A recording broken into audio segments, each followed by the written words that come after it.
بسم اللہ الرحمن الرحیم۔ السلام علیکم۔ یہ کاشانۂ بصیرت کا آڈیو بک سیکشن ہے۔ اس وقت آپ جو کتاب سننے کی سعادت حاصل کر رہے ہیں وہ ہے سچی کہانیاں حصہ دوم۔ اس کے لکھنے والے کا نام ہے شہید استاد مرتضیٰ مطہری۔ اس کا 5واں پارٹ ملاحظہ فرمائیے۔ توحید مفضل ابن عمر جعفی نماز عصر تمام کرنے کے بعد مسجد نبوی میں منبر رسول اور قبر پیغمبر کے درمیان بیٹھ گئے اور آہستہ آہستہ فکر کی دنیا میں غرق ہو گئے۔ ان کے افکار کا مرکز حضرت رسول خدا کی عظیم شخصیت اور ان کی آسمانی عظمت تھی۔ جتنا زیادہ سوچتے اور فکر کرتے، حضرت کی ذات اقدس کے بارے میں اور حیرت میں اضافہ ہوتا جاتا۔ اپنے دل میں کہا، جتنا احترام اور تجلیل ان کا کیا جاتا ہے، ان کی قدر و منزلت اس سے کہیں زیادہ ہے۔ لوگوں کو ان کی فضیلت اور شرف و عظمت کا جتنا علم ہے وہ اس سے بہت کم ہے جس کا انہیں علم نہیں ہے۔ مفضل انہی افکار میں غرق تھے کہ ابن ابی الاوجا نظر آیا جو مشہور مادہ پرست تھا۔ وہ آیا اور ایک کنارے بیٹھ گیا۔ ابھی دیر نہ گزری تھی کہ ابن ابی الاوجا کا ہم فکر اور ہم مسلک ایک اور ساتھی آ گیا اور اس کے قریب بیٹھا اور آپس میں باتیں کرنے لگے۔ اس زمانے میں جبکہ عباسی خلافت کا ابتدائی دور تھا، اسلامی ثقافت میں تبدیلی کا زمانہ تھا۔ اس زمانے میں خود مسلمانوں نے چند علمی موضوعات کی بنیاد رکھی۔ اس طرح یونانی، فارسی اور ہندی زبانوں سے علمی اور فلسفی کتب کا ترجمہ ہوا یا ان کے ترجمے میں مصروف ہوئے۔ علم کلام اور فلسفی نظریات معرض وجود میں آئے۔ عقائد اور نظریات کی جنگ کا زمانہ تھا۔ عباسی عقائد کی آزادی کا اس حد تک احترام کرتے تھے جہاں تک ان کی سیاست اور مفادات خطرے میں نہ پڑتے۔ غیر مسلم افراد حتیٰ کہ دہری اور مادہ پرست، جنہیں اس زمانے میں زنادیق کہا جاتا تھا، زال نون الف دال یہ کاف، زنادیق کہا جاتا تھا، آزادانہ اپنے عقائد کا اظہار کرتے تھے۔ یہاں تک کہ کبھی یہ گروہ مسجد الحرام خانہ کعبہ کے قریب یا مسجد نبوی مدینے میں قبر پیغمبر کے پاس جمع ہوتا اور اپنے عقائد پر گفتگو ہوتی۔ ابن ابی الاوجا اسی گروہ سے تھا۔ اس دن ابن ابی الاوجا اور اس کا ساتھی دونوں تھوڑے فاصلے سے مسجد پیغمبر میں وارد ہوئے اور ایک دوسرے کے سامنے بیٹھ کر باتیں کرنے لگے، لیکن وہ اتنے دور نہ تھے کہ مفضل ان کی باتیں نہ سن سکیں۔ اتفاق سے مفضل نے ابن ابی الاوجا کی پہلی وہ بات سنی جس کے بارے میں خود مفضل سوچ رہے تھے، اور وہ موضوع حضرت رسول خدا کی ذات گرامی تھی۔ اس نے اپنے دوست سے کہا، اس شخص حضرت رسول خدا کا مشن بہت آگے بڑھے گا اور ایسی منزل پر پہنچے گا اس تک کوئی نہیں پہنچ سکتا۔ اس کے ساتھی نے کہا، بہت باکمال تھا۔ اس نے یہ دعویٰ کیا کہ دنیا کے خالق سے وابستہ ہے اور ایسے عجیب و غریب کام بھی انجام دیے کہ جو انسانی قوت سے بالاتر اور عقل انسانی کے لیے حیرت انگیز تھے۔ صاحبان عقل، ارباب علم و ادب، فصحاء و خطباء نے اپنے آپ کو اس کے قابل عاجز پا کر اس کی دعوت قبول کر لی۔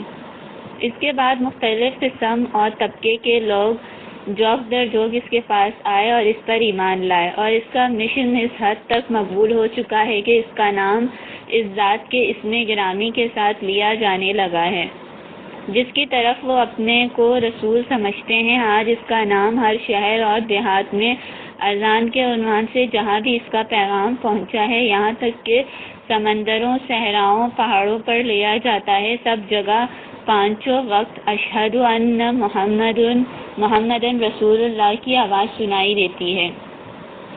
اذان و اقامت میں اس شخص کا نام لیا جاتا ہے، اس طرح وہ کبھی بھی بلایا نہ جائے گا۔ ابن ابی الاوجا نے کہا، محمد کے بارے میں اس سے زیادہ بحث نہیں کرنا چاہیے۔ میں بھی ابھی تک اس پراسرار شخصیت کا راز نہیں سمجھ سکا ہوں۔ بہتر ہے کہ مسبب الاسباب اور خالق کائنات جس پر محمد نے اپنے دین اور تحریک کی بنیاد رکھی ہے کے بارے میں بحث کریں۔ اس وقت ابن ابی الاوجا نے اپنے اس مادی عقیدے کے سلسلے میں، جو اس بات پر مبنی ہے کہ تقدیر و تدبیر کا کوئی دخل نہیں بلکہ ہر چیز خود بخود ہمیشہ سے ہے اور ہمیشہ رہے گی، اسی موضوع پر گفتگو کی۔ جب اس کی بات اس منزل تک پہنچی تو مفضل سے برداشت نہ ہو سکا۔ وہ بہت ہی غصے اور ہجران کی حالت میں تھے اور انتہائی غضبناک لہجے میں کہا، اے دشمن خدا، اپنے خالق اور پروردگار کا جس نے تجھے اچھی شکل و صورت میں پیدا کیا ہے منکر ہے۔ زیادہ دور نہ جاؤ، خود اپنی ذات و حیات اور حواس کے بارے میں تھوڑا سا غور فکر کرو تو اپنے مخلوق و مصنوع ہونے کے آثار پاؤ گے۔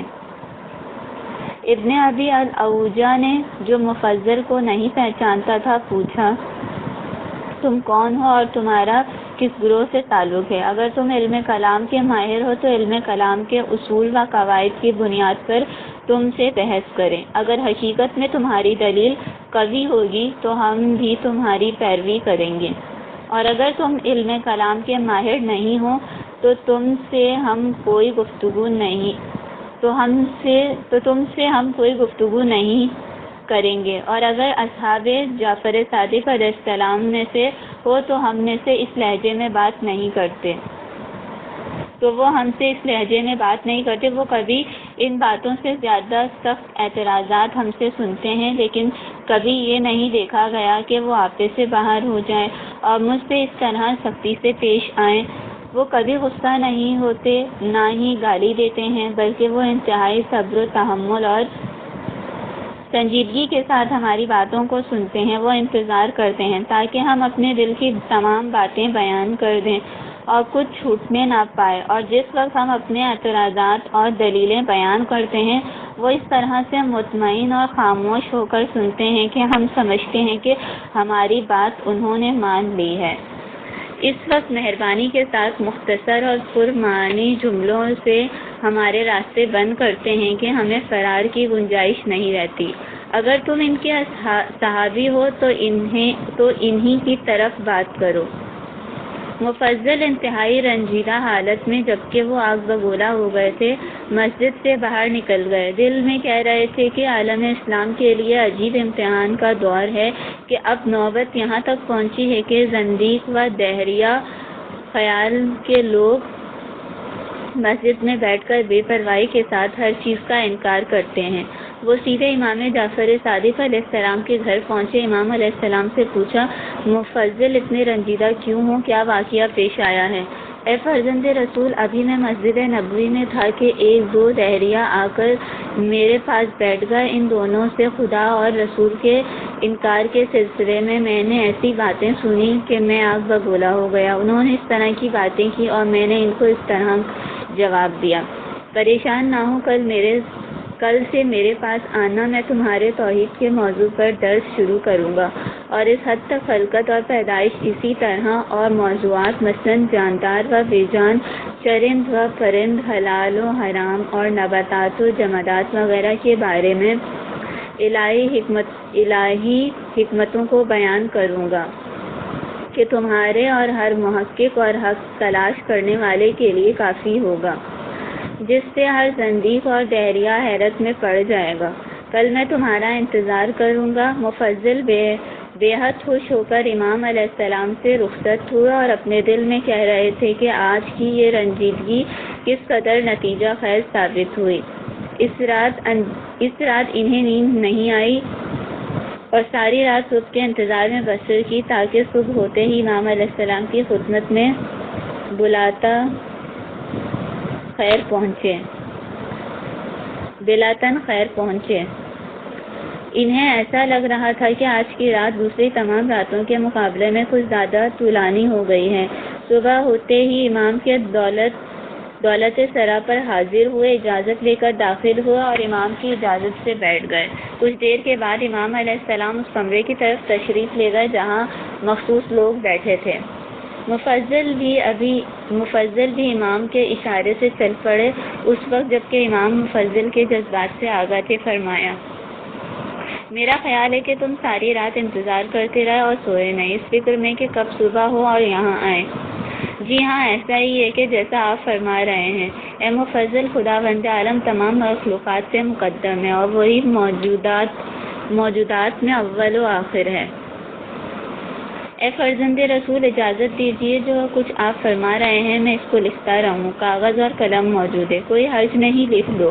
4 دن تک مسلسل طولانی نشستوں میں جو کم از کم صبح سے ظہر تک تھیں، امام نے مفضل کو درس توحید کی تعلیم فرمائی اور مفضل برابر لکھتے رہے۔ یہ ساری تحریر مستقل رسالے کی شکل میں سامنے آئی۔ اس وقت توحید مفضل کے نام سے جو کتاب پائی جاتی ہے اور خلقت کے سلسلے میں جامع ترین بیان ہے، ان 4 طولانی نشستوں کا نتیجہ ہے۔ اونٹوں کا مقابلہ۔ مسلمان گھوڑ دوڑ، تیر اندازی اور اونٹوں وغیرہ کے مقابلوں میں کافی دلچسپی لیتے تھے، اس لیے کہ اسلام نے ایسے کاموں کو جن کا جاننا اور مشق کرنا فوجیوں کے لیے ضروری ہے رائج کر دیا ہے۔ اس کے علاوہ خود حضرت رسول خدا صلی اللہ علیہ وآلہ وسلم نے، جو اسلامی معاشرے کے پیشوا اور رہبر تھے، خود عملی طور پر ایسے مقابلوں میں شرکت کی۔ یہ مسلمانوں اور خاص طور سے نوجوانوں کو جنگی فنون سیکھنے کی تشویق دلانے کا بہترین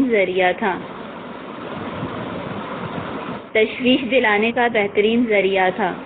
جب تک یہ رسم رائج رہی اور رہبران اسلام مسلمانوں کو عملی طور پر ایسے امور میں شوق دلاتے رہے، اس وقت تک اسلامی معاشرے میں عظمت و شجاعت اور جان نثاری کا حوصلہ باقی رہا۔ رسول صلی اللہ علیہ وآلہ وسلم نے کبھی گھوڑے اور کبھی اونٹ پر سوار ہوتے اور بذات خود مقابلہ کرنے والوں کا مقابلہ کرتے تھے۔ رسول اکرم صلی اللہ علیہ وآلہ وسلم کے پاس ایک اونٹ تھا جو دوڑ میں مشہور تھا۔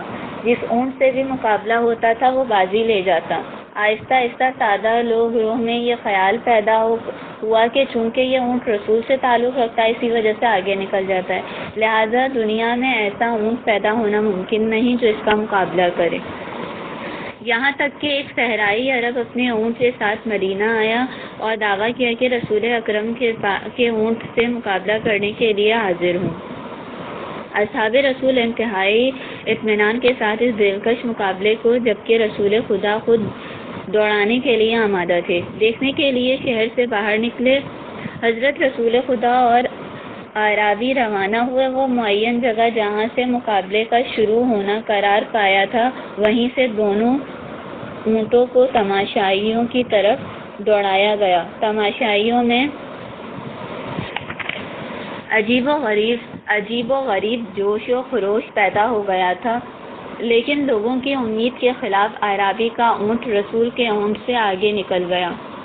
مسلمانوں کا وہ گروہ جو پیغمبر کے اونٹ کے بارے میں خاص رائے قائم کیے ہوئے تھے، اس واقعے کے رونما ہونے سے بہت رنجیدہ ہوا اور یہ ان کی توقع کے بالکل برعکس تھا۔ ان کے چہروں کے رنگ اتر گئے۔ حضرت رسول خدا صلی اللہ علیہ وآلہ وسلم نے ان لوگوں سے فرمایا، یہ افسوس کی جگہ نہیں، چونکہ میرا اونٹ تمام اونٹوں کے مقابلے میں آگے نکل جاتا تھا، لہٰذا وہ اپنے تئیں مغرور ہو گیا تھا۔ اس نے خیال کیا کہ مجھ سے کوئی بازی لے جانے والا نہیں، لیکن سنت الہی یہ ہے کہ ہر قوی کے لیے قوی تر اور ہر بلندی کے لیے پستی بھی ہے، اور ہر غرور کرنے والے کا غرور خاک میں مل جاتا ہے۔ حضرت رسول خدا صلی اللہ علیہ وآلہ وسلم نے اس طرح کی حکمت آموز نصیحت کے ضمن میں ان لوگوں کو ان کی غلطی کی طرف متوجہ کیا۔ پیاسا نصرانی۔ حضرت امام جعفر صادق علیہ السلام مکہ و مدینے کے درمیان کا راستہ طے کر رہے تھے۔ مصادف امام کا مشہور غلام بھی آپ کے ساتھ تھا کہ اثنائے راہ میں انہوں نے ایک شخص کو دیکھا جو درخت کے تنے پر عجیب انداز سے پڑا ہوا تھا۔ امام علیہ السلام نے مصادف سے فرمایا اس شخص کی طرف چلے، کہیں ایسا نہ ہو کہ پیاسا ہو اور پیاس کی شدت سے اس طرح بے حال ہو گیا ہو۔ اس کے قریب پہنچے امام علیہ السلام نے اس سے معلوم کیا کیا تو پیاسا ہے؟ جی ہاں۔ امام کے حکم کے مطابق مصادف نیچے آیا اور اس شخص کو پانی دیا، لیکن اس شخص کی شکل و صورت اور لباس سے ظاہر ہو رہا تھا کہ وہ مسلمان نہیں بلکہ عیسائی ہے۔ جس وقت امام اور مصادف وہاں سے دور ہو گئے، مصادف نے امام علیہ السلام سے مسئلہ پوچھا، کیا نصرانی کو صدقہ دینا جائز ہے؟ ہاں، ضرورت کے وقت جیسے اس وقت۔ علی علیہ السلام کے مہمان۔ ایک شخص نے اپنے بیٹے کے ساتھ حضرت علی علیہ السلام کا مہمان ہوا۔ حضرت علی علیہ السلام نے ان کا بہت زیادہ احترام کیا اور بزم میں نمایاں جگہ دی اور خود ان کے سامنے بیٹھ گئے۔ کھانے کا وقت آیا، کھانا لایا گیا، لوگوں نے کھایا۔ کھانے کے بعد کمبل، حضرت علی علیہ السلام کے مشہور غلام تولیہ، تشت اور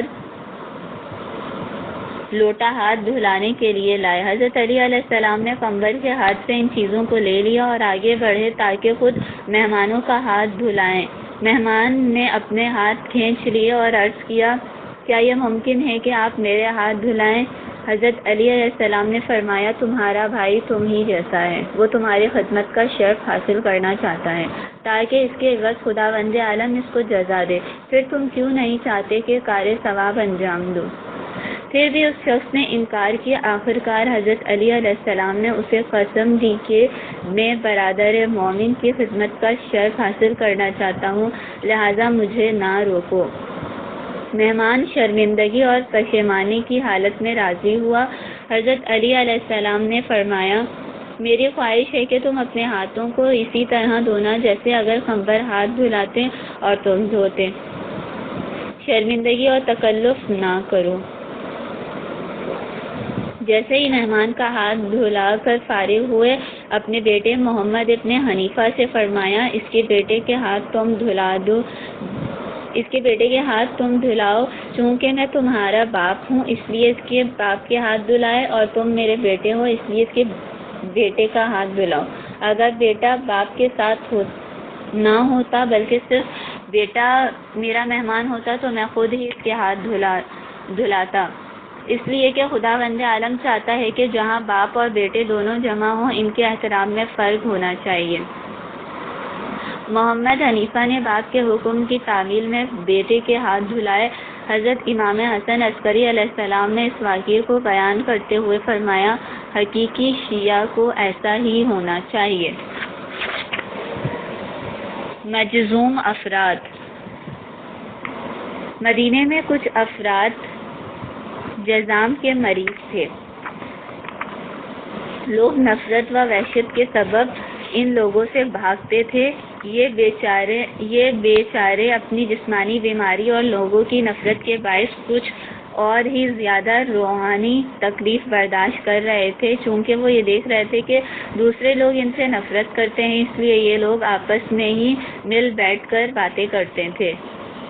ایک دن جس وقت یہ لوگ سب ساتھ بیٹھ کر کھانا کھا رہے تھے، حضرت امام زین العابدین علیہ السلام کا ادھر سے گزر ہوا۔ ان لوگوں نے امام علیہ السلام کو اپنے دسترخوان پر دعوت دی۔ امام نے معذرت کرتے ہوئے فرمایا، میں روزے سے ہوں، اگر روزے سے نہ ہوتا تو آ جاتا، میری خواہش ہے کہ فلاں روز آپ لوگ میرے مہمان ہوں۔ یہ کہہ کر حضرت سجاد علیہ السلام چل دیے۔ حضرت امام سجاد علیہ السلام نے گھر میں ایک بہترین اور عمدہ کھانا پکائے جانے کا حکم دیا۔ مہمان اسی وعدے کے مطابق حاضر ہوئے۔ نہایت احترام کے ساتھ ان لوگوں کے لیے دسترخوان بچھایا گیا۔ ان لوگوں نے کھانا کھایا اور امام علیہ السلام نے بھی اسی دسترخوان پر بیٹھ کر انہی کے ساتھ کھانا کھایا۔ ابن سیابہ۔ عبد الرحمن ابن سیابہ کوفی ایک ایسا نوجوان تھا جس کے باپ کا انتقال ہو چکا تھا۔ باپ کی موت ایک طرف تنگدستی اور بیکاری، دوسری طرف یہ دونوں چیزیں اس کی روحانی تکلیف کا سبب تھا۔ ایک دن گھر میں بیٹھا ہوا تھا کہ کسی نے دروازہ کھٹکھٹایا۔ آنے والا شخص اس کے باپ کا دوست تھا۔ اس نے پہلے تعزیت پیش کی اور ہمدردی کا اظہار کیا، پھر اس کے بعد پوچھا کیا تمہارے والد کا کچھ سرمایہ بچا بھی ہے؟ نہیں، یہ 1000 درہم لو، اور کوشش اس بات کی کرنا کہ اسی کو سرمایہ پونجی سمجھ کے اس کے منافع کو خرچ کرنا۔ یہ بات کہہ کر وہ دروازے سے ہی پلٹ پڑا اور روانہ ہو گیا۔ عبد الرحمن خوشی خوشی اپنی ماں کے پاس پہنچے اور پیسوں کی تھیلی دکھائی، پھر سارا واقعہ بیان کر دیا۔ اپنے باپ کے دوست کے مشورے اور تاکید کے مطابق کاروبار کی فکر میں پڑ گئے۔ صبح نمودار ہونے سے پہلے ہی پیسوں کو سامان میں بدل دیا، ایک دکان دے کر کاروبار اور تجارت میں مشغول ہو گئے۔ ابھی زیادہ عرصہ نہ گزرا تھا کہ تجارت اور کاروبار میں کافی ترقی ہوئی۔ جب حساب اور کتاب کیا تو پتہ چلا کہ گھریلو ضروریات پوری ہونے کے علاوہ بہت زیادہ مقدار میں سرمایہ میں اضافہ ہوا ہے۔ سوچا کہ حج کے لیے جائیں۔ اپنی ماں سے مشورہ کیا تو ماں نے کہا پہلے تو تم اپنے باپ کے دوست کے پاس جاؤ اور ان کے وہ 1000 درہم جو ہماری زندگی کے لیے پر برکت سرمایہ ثابت ہوا ہے واپس کر دو، اس کے بعد حج کے لیے جاؤ۔ عبد الرحمن اس شخص کے پاس گیا اور 1000 درہم سے بھری تھیلی اس کے سامنے رکھ کر کہا اپنے پیسے لے لیجئے۔ اس شخص نے پہلے تو یہ خیال کیا شاید پیسے کی مقدار کم رہی ہو، اور کچھ دنوں بعد عبد الرحمن انہی پیسوں کو واپس کر رہا ہو۔ اس شخص نے کہا اگر پیسے کی یہ مقدار کم ہے تو کچھ اور اضافہ کر دوں؟ عبد الرحمن نے کہا کم نہیں ہے، بہت ہی بابرکت پیسہ تھا، چونکہ اب میں خود ایک سرمایہ کا مالک ہوں اس لیے اب اس کی ضرورت نہیں ہے۔ میں اس لیے حاضر ہوا ہوں کہ آپ کی محبت کا شکریہ ادا کروں اور یہ پیسے واپس کر دوں، خاص طور سے اس وقت جبکہ میں عازم حج ہوں۔ یہ چاہتا تھا کہ آپ کا پیسہ آپ ہی کے پاس رہے۔ عبد الرحمن نے یہ بات کہی اور اس گھر سے باہر نکلے اور حج کی سفر کی تیاری شروع کر دی۔ ارکان حج بجا لانے کے بعد مدینہ منورہ آیا اور کافی لوگوں کے ساتھ حضرت امام جعفر صادق علیہ السلام کی خدمت میں حاضر ہوئے۔ حضرت علیہ السلام کے گھر ایک اچھا خاصا مجمع اکٹھا تھا۔ نوجوان عبد الرحمن سب کے پیچھے جا کر بیٹھ گیا۔ لوگوں کی آمد و رفت اور وہ سوال و جواب جو امام سے ہو رہے تھے سب اپنی آنکھوں سے دیکھ رہا تھا۔ جس وقت بزم میں تھوڑی خلوت ہوئی، امام نے اشارے سے اسے اپنے پاس بلا لیا اور پوچھا کیا تمہیں کوئی کام ہے؟ میں عبد الرحمن ابن سیابہ کوفی بجلی ہوں۔ تمہارے والد کا کیا حال ہے؟ میرے والد کا انتقال ہو گیا۔ افسوس، صد افسوس، خدا ان پر رحمت نازل کرے۔ کیا تمہیں باپ کی طرف سے میراث میں کچھ ملا ہے؟ نہیں، کچھ نہیں تھا۔ پھر کیسے حج کی توفیق ہوئی؟ واقعہ کچھ اس طرح ہے، ہم لوگ اپنے والد کے انتقال کے بعد بہت پریشان تھے۔ باپ کی موت ایک طرف اور فقیری و پریشانی نے دوسری طرف سے ہمیں تنگ کر رکھا تھا، یہاں تک کہ ایک دن میرے والد کے ایک دوست نے 1000 درہم لا کر دیے اور ہم سے تعزیت پیش کرتے ہوئے کہا کہ میں اس پیسے کو سرمایہ قرار دوں اور تجارت کروں۔ میں نے یہی کام کیا اور اس کے منافع سے سفر حج کا بندوبست کیا۔ جب عبد الرحمن کی گفتگو یہاں تک پہنچی، حضرت امام علیہ السلام نے قبل اس کے کہ وہ اپنی داستان تمام کرے فرمایا اچھا یہ بتاؤ کہ اپنے باپ کے دوست والے وہ 1000 درہم کیا کیے؟ ماں کے اشارے کے مطابق اپنی روانگی سے پہلے خود اسے واپس کر دیا تھا۔ شاباش، اس وقت کیا تمہیں پسند ہے کہ میں ایک نصیحت کروں؟ ضرور ضرور، میں آپ پر فدا ہو جاؤں۔ سچائی اور امانت داری تم پر واجب ہے۔ سچا اور امانت دار انسان لوگوں کے مال میں شریک ہوتا ہے۔ قاضی کا مہمان۔ ایک شخص عام مہمان کی حیثیت سے حضرت علی علیہ السلام کے گھر وارد ہوا۔ کئی دن تک آپ کا مہمان رہا، لیکن وہ ایک عادی مہمان نہ تھا، بلکہ اس کے دل میں ایک بات تھی جس کا شروع سے اظہار نہیں کیا تھا۔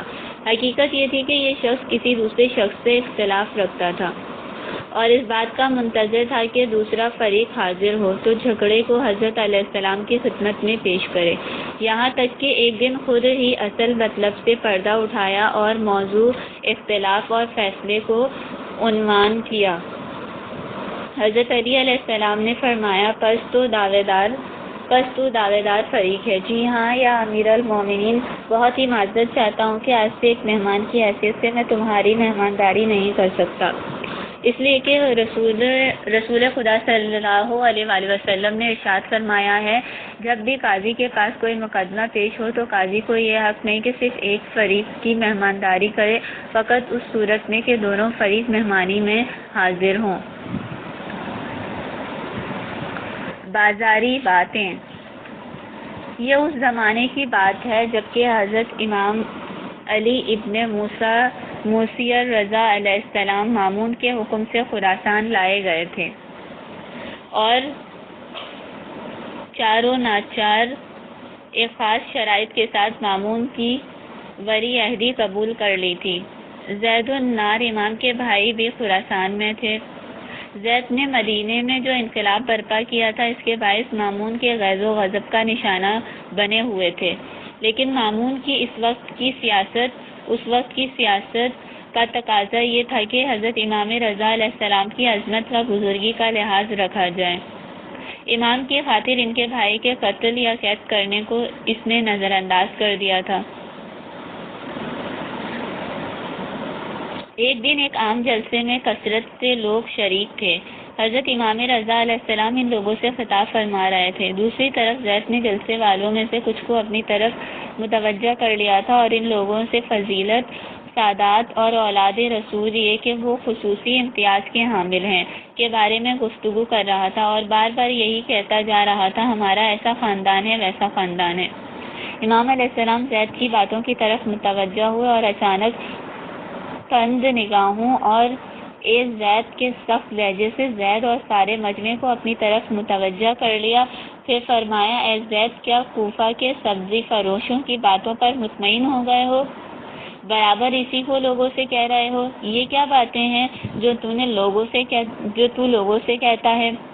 وہ جو تم نے سنا ہے کہ اولاد زہرا آتش جہنم سے محفوظ رہیں گے، اس سے مراد حضرت فاطمہ زہرا کی بلا فصل اولاد حضرت امام حسن اور امام حسین اور ان کی 2 بہنیں ہیں۔ اگر اس کا مطلب یہ ہوتا جو تم بیان کر رہے ہو کہ اولاد فاطمہ امتیازی خصوصیت کے حامل ہیں اور ہر لحاظ سے اہل نجات اور سعادت ہیں، تو پھر تم اپنے والد امام موسیٰ کاظم علیہ السلام سے زیادہ قابل احترام ہو، اس لیے کہ انہوں نے دنیا میں خدا کی اطاعت میں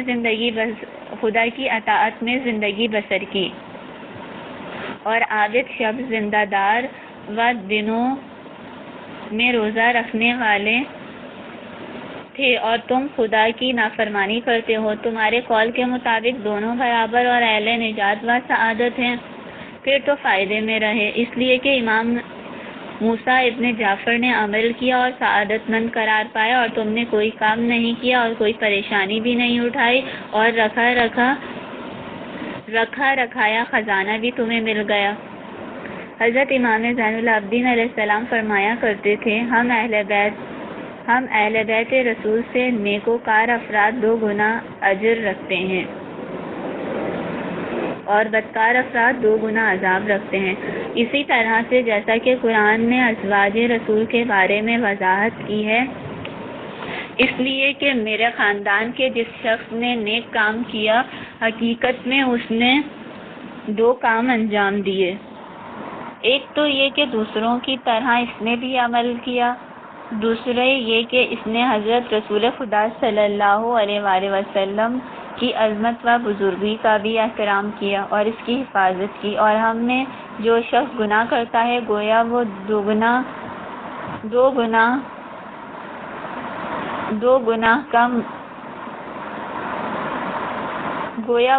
گناہ کا مرتکب ہوتا ہے، یعنی جو ایک گناہ کرتا ہے وہ 2 گناہ کا مرتکب ہوتا ہے۔ ایک یہ کہ اس نے دوسرے لوگوں کی طرح برا کام کیا، دوسرا یہ کہ اس نے حضرت رسول خدا صلی اللہ علیہ وآلہ وسلم کی عزت و آبرو مٹا دی۔ اس وقت امام نے اپنا رخ حسن ابن موسیٰ و شاہ بغدادی کی طرف کیا جو اہل عراق میں سے تھے اور اسی جلسے میں موجود تھے۔ حضرت علیہ السلام نے فرمایا، عراق کے لوگ اس آیہ کریمہ اِنَّهُ لَيْسَ مِنْ أَهْلِكَ اِنَّهُ عَمَلَ غَيْرِ صالح کو کس طرح پڑھتے ہیں؟ اے فرزند رسول، بعض لوگ تو معمول کے مطابق انہو عمل غیر صالح پڑھتے ہیں، لیکن بعض دوسرے لوگ جو باور نہیں کرتے کہ خداوند عالم نوح علیہ السلام کے بیٹے کو اپنے قہر و غضب کا نشانہ بنائے گا، آیت کو انہو عمل غیر صالح پڑھتے ہیں، اور وہ لوگ کہتے ہیں کہ وہ حقیقت میں حضرت نوح علیہ السلام کی نسل سے نہ تھا۔ خدا نے حضرت نوح علیہ السلام سے فرمایا ہے کہ اے نوح، یہ تمہاری نسل سے نہیں ہے، اگر وہ تمہاری نسل سے ہوتا تو تمہاری خاطر اس کو نجات دے دیتا۔ امام علیہ السلام نے فرمایا ہرگز ایسا نہیں ہے، وہ جناب نوح کا حقیقی بیٹا تھا، انہی کی نسل سے تھا، چونکہ وہ بدکار و نافرمان ہو گیا تھا، اس لیے حضرت نوح علیہ السلام سے اس کا روحانی رشتہ منقطع کیا گیا، اور نتیجے میں حضرت نوح علیہ السلام سے کہا گیا کہ یہ تمہارا بیٹا صالح نہیں ہے، اس لحاظ سے وہ صالح افراد کی صف میں نہیں آ سکتا۔ ہمارے خاندان کا مسئلہ بھی اسی طرح ہے، روحانی رشتہ تقویٰ و عمل صالح اور امر خدا کی فرما برداری ہے۔ جو بھی خدا کی اطاعت کرے گا وہ ہم اہل بیت سے ہے، چاہے وہ ہم سے نسلی اور جسمانی رابطہ نہ رکھتا ہو۔ جو شخص بھی گنہگار ہوگا وہ ہم میں سے نہیں ہے، چاہے وہ حضرت فاطمہ زہرا کی حقیقی اور صحیح النسب اولاد سے بھی ہو۔ خود تم بھی اگرچہ ہم سے کوئی نسبت نہیں رکھتے، اگر خدا کے فرما بردار بندے بن جاؤ اور عمل صالح کرو تو ہم میں سے ہو۔